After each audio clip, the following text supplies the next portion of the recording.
Die letzten 2 Wochen waren irgendwie total frustrierend. Ich war genervt und kam mit der Arbeit nicht recht voran. Erst war ich ein paar Tage krank, dann habe ich ein Wochenende durchgearbeitet und diese Woche war geprägt von Computerproblemen. Ich war 3-mal bei unserer IT, habe 3 verschiedene Laptops bekommen, bis dann endlich einer funktionierte.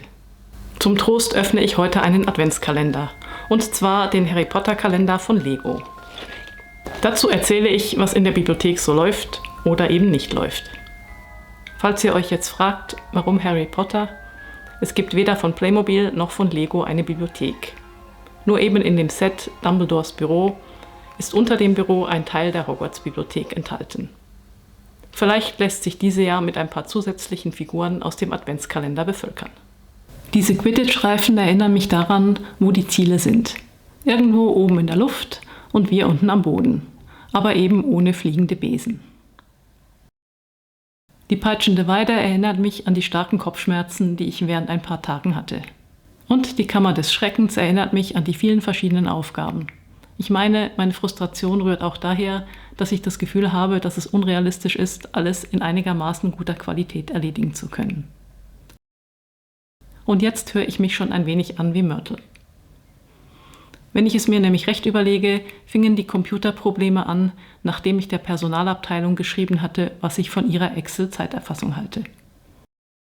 Also nicht, was ich grundsätzlich von Arbeitszeiterfassung halte, sondern von einer Excel-Tabelle, bei der man jeden Monat ein Blatt Papier ausdruckt und seiner Vorgesetzten zum Unterschreiben gibt. Und von einer Excel-Tabelle, die man Anfang Jahr ausgefüllt der Personalabteilung zustellt. Ich überlege mir jeweils, wie viel Zeit das bei ein paar tausend Mitarbeitenden überflüssigerweise in Anspruch nimmt. Warum ist diese Zeiterfassung nicht online? Geht anderswo ja auch. Für eine Sitzung hatte ich einen Vortrag vorbereitet. Nur leider konnte ich eben nicht teilnehmen, weil ich ja krank war. Und ein Teamkollege hat dann angemerkt, er habe zu viele Projekte. Ich war ja froh, dass das einmal nicht von mir kam. Nach 4 Tagen mit Computerproblemen, vielen hin und her geschriebenen Tickets, viel verschwendeter Zeit, war ich total genervt. Auf der positiven Seite habe ich kürzlich eine Backbox von Dr. Oetker gewonnen.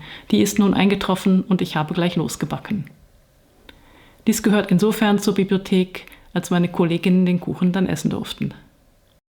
Ebenfalls letzte Woche hatte ich 2 erfolgreiche Gespräche. Eines zur Kennzahlenerhebung in den Bereichen Kosten und Personal und eines im Bereich Zutrittserhebung. Die Kennzahlenthematik beschäftigt uns weiterhin. Eine Kollegin aus der Schwesterbibliothek scheint sehr prozessorientiert zu sein. Ich dagegen bin ergebnisorientiert. Daher sind wir uns immer uneinig, ob man Aufwände erfassen sollte oder Outcomes. Die Kombination kann sinnvoll sein. Aber warum würde man ausweisen wollen, wie viel Aufwand man hatte, wenn nicht klar ist, was die Tätigkeit bewirkt? Mitte November wurde ein System namens Rapido für die Dokumentlieferung aus anderen Bibliotheken eingeführt, was die Ausleihe komplizierter macht und die Seitenzahl bei Kopienbestellungen limitiert. Wir sind nicht so glücklich damit und finden es nicht besonders kundenorientiert, wobei es mich in meinem Job ja nicht betrifft.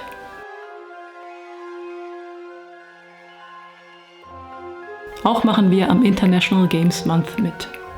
Ich habe es wenigstens an einen Spieleabend geschafft. Das war eine willkommene Ablenkung. Um dann am nächsten Tag in der Bibliothek des Ostasien-Instituts einen Zen-Garten zu bauen, war leider keine Zeit.